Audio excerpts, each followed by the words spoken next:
Want to follow up without it looking like follow up? Looking for ways to stay in touch with your clients in 2020 or any year for that matter without being annoying and pesky and I'm a salesman? Watch this video if that's for you.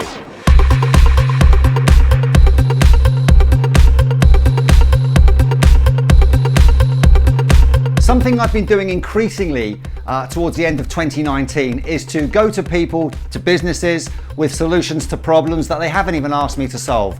So I could be looking at a piece of their marketing and it will trigger an idea which will go here and there, and before I know it, I've got quite a big idea for the business. So I will spend time clarifying my thoughts, put it in an email, get everything down there so it's clear, send it to them and follow up with a phone call and see what they thought. Even if they didn't like the idea, it opens the door for future conversations, and the most important thing is it opens a conversation where all business starts with a conversation.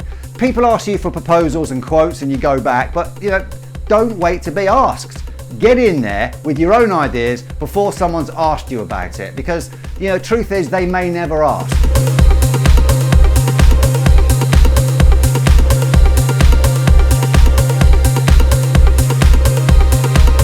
Feature other people in your content. So for example, someone that took some of my advice a while back and she's already walking the walk is Faye McDiarmid, who sent me this thank you card. Faye is an optician in Redcar, Campbell and McDiarmid Opticians. She sent me a thank you card. So I'm featuring her in the content. Hopefully when I send her this video, she is going to be more likely to share it with other people because she's in it. Another example is Jason Howland, a sales expert from Michigan. He committed to making 100 videos. That was me counting up to 100, but I thought it was a crap idea when I started. 100 videos, one a day every day for 100 days. So that was pretty spectacular. That was a hell of a commitment and it's worth talking about. So I'm featuring two people in this piece of content. Question is, who can you feature in your content that makes them more likely to share your content with their contacts?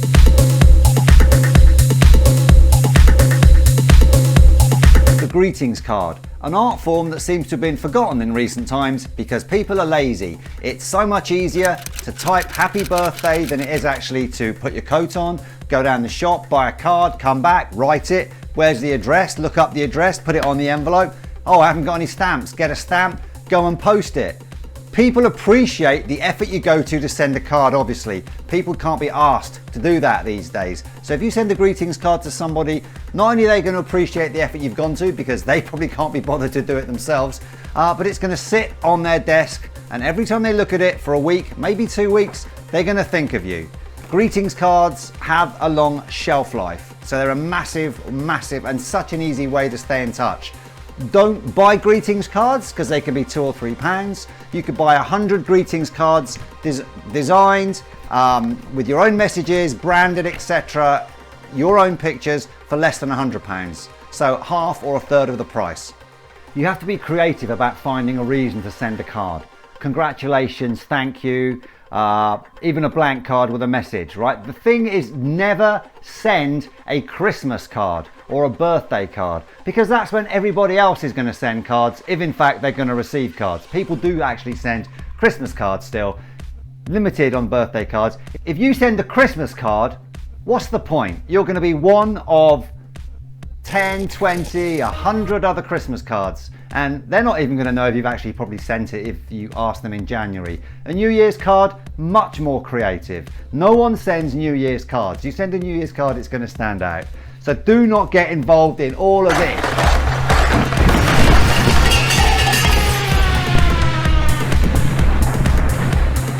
Be honest, have you just sent a business Christmas card at the end of last year? Yeah, I know you have. Let's just say, for example, that you had sent a New Year card. This would be you, on the desk, on your own, standing out, thought about every time somebody looked at it. Okay, this is a 2018 card that I made a few years ago.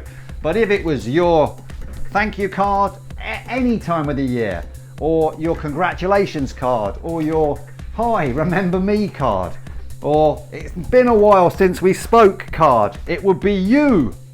It would be you here, the only one. As it is, you probably sent a business Christmas card and that's you down there.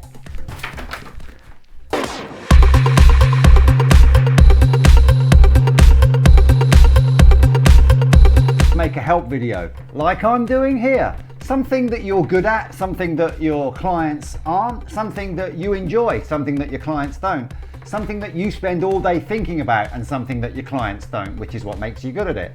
Something that you're great at and something they're bad at. Something that demonstrates your expertise, your professionalism, your skill, and at the end of it, your value.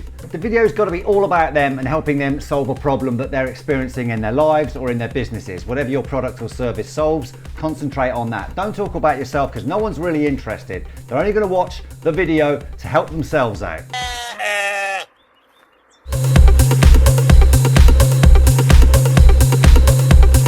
Finally, behind me, we've got my Stay in Touch toolbox. Here's the ways that I've been staying in touch with clients and prospects over the years, and it might trigger some ideas for you as well.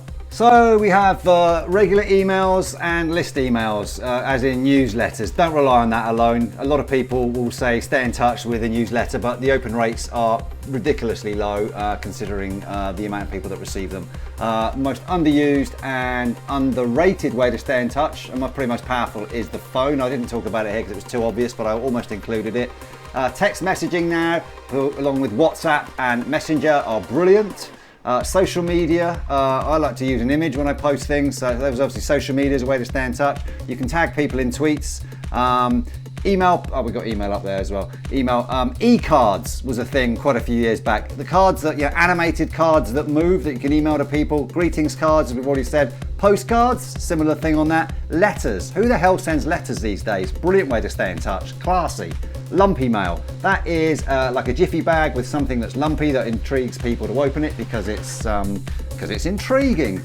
See them, invite them to a networking event. So yeah, that's visiting them. I don't think we got that down there. Visit them and invite them to a networking event. Invite them to a speaking gig if you're doing that, or into one of your workshops, which is what I used to do.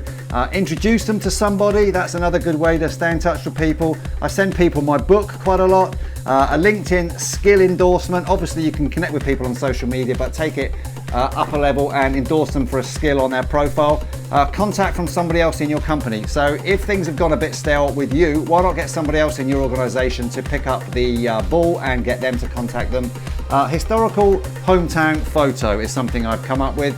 So if I found out that somebody's lived in, I don't know, Milton Keynes, I might send them some historical photos from Milton Keynes that they might find interesting. They might not, but I would, so worth a go. It's different and it stands out. Feature people in your content, we've already spoken about that. Solve a problem free of charge, we've already spoken about that. An office tour video was something I did a few times last year. I did a video showing people around my office what's going on, because if they're going to work with me, that type of thing might be interesting to them. If you'd like to discuss ways you can stay in touch with your clients without becoming annoying, then simply email tim@timco.com telling me what you're currently doing to stay in touch with your clients.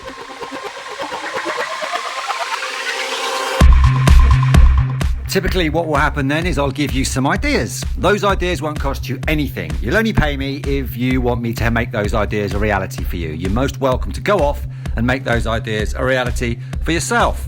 Thanks for watching this video to the end, and I look forward to hearing how you're currently staying in touch with your clients or prospect list. Just email me right now and tell me, tim@timco.com.